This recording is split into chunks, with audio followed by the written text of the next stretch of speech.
Alright, so this video was supposed to be scripted. It was supposed to be a complete overview of everything leading up to this horrendous Halo 2 launch. But I decided to do something a little different. Instead, I'm just going to talk about my theory as to why this is happening and how the community is reacting. So instead of making a video about the game itself and the glitches in the game, I'm going to talk about the why.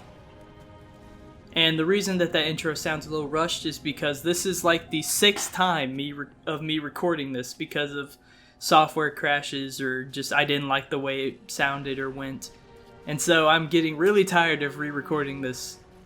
So here we go, my theory. My theory as to why this is happening has to do with a little bit of 343 being at fault and a little bit of Microsoft being at fault. So here's how I look at it. 343 made a bad port. I'm not going to sit here and tell you that the Halo 2 that you play right now prior to any hotfix or patch, depending on when you watch this video, is good. It's not. It's a bad port, and it was sloppily done, and there was bugs that were left over from the flight that they didn't have time to fix, and there was new bugs that I would argue are worse than the bugs that are left over from the flight. So, the port is not good. But Microsoft did not give 343 the time they need to fix it prior to launch. They said, this is a hard deadline, fix as much as you can, but whenever this deadline hits, this game is going out retail. So, you're shit out of luck if you got stuff you need to fix after that. And 343 can't argue with them because they're a subsidiary of Microsoft. You know? So, that's basically what I think is going on here. I think Microsoft has a bigger hand in this than we're letting on. And the problem is that 343 will not release a press release and explain why this is happening. They're not going to say, hey, everyone, yeah, so Microsoft said we have to release this at this specific time, and we don't have any leeway, so I'm sorry, like, this is not how we wanted to release the game, but unfortunately this is how it's going to be released. And we're going to fix it as fast as we can, but that's how it is. Or they're not going to say, yeah, you know, we didn't expect the game to be this bad, and so here it is. I mean, it sucks, but we're fixing it. They're not saying anything. They're just going on business as usual, which is worse, in my opinion, than them saying that they did this on purpose, because they're not keeping us in the loop about that. Granted, they are keeping us in the loop about the debugging process. They're talking about, they have posts where they're like, hey, we found out what's causing this, this is how we're going to fix it.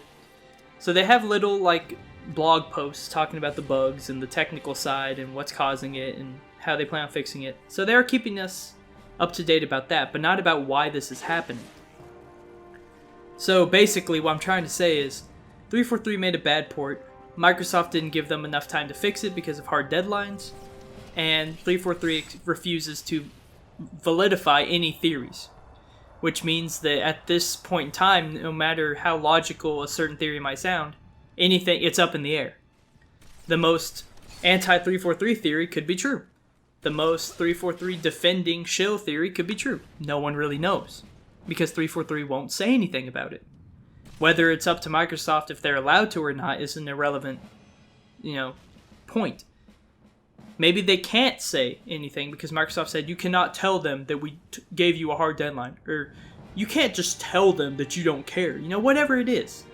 Microsoft is not going to let them say it. That's my argument as to why they haven't said anything so far, why they haven't had a press release. So that's what we're looking at in terms of why the game is the way it is. And I think that same theory can be expanded to both Halo CE and Halo Reach's launch, because those were far from perfect as well. And ironically, both Halo CE and Halo 2 Anniversaries Xbox counterpart patches, the patches that came out the same time that these games were launched on PC, both broke Halo 3 somehow. Whether it be frame drops or the game literally just shitting itself halfway through a match. So, it's more interconnected than we think it is.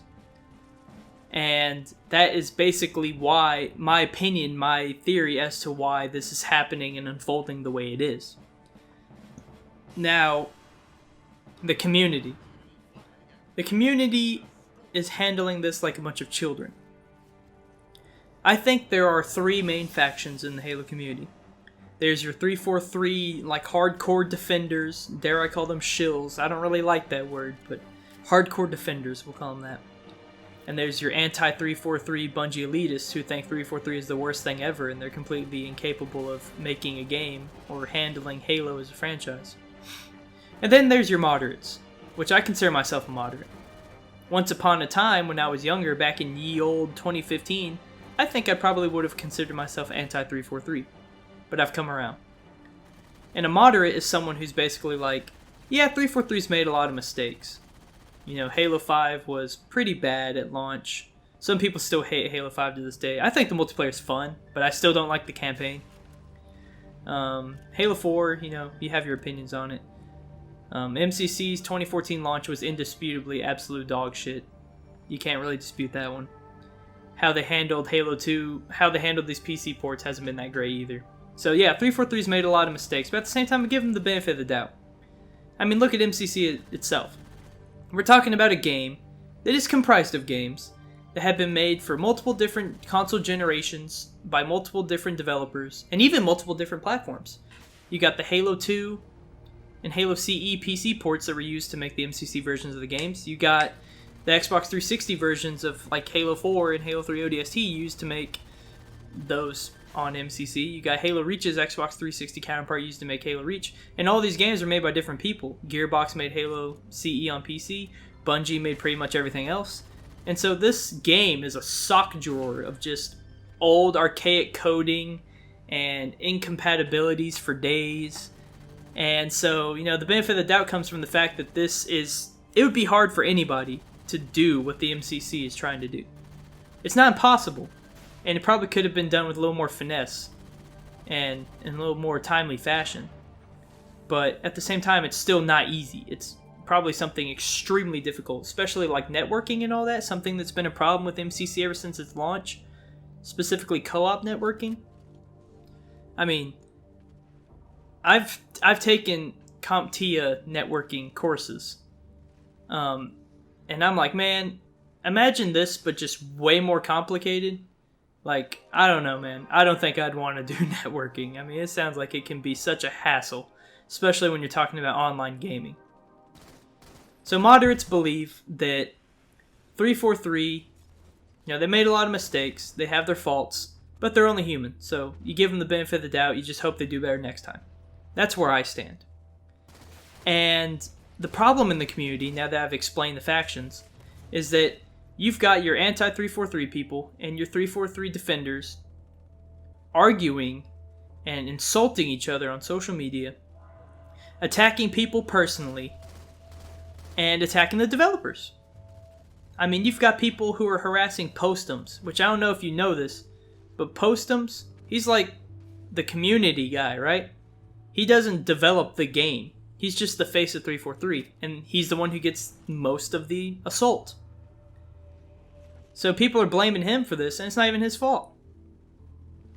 And then you've got people attacking each other on social media because they're defending 343 or because they have different opinions, so they're just attacking each other.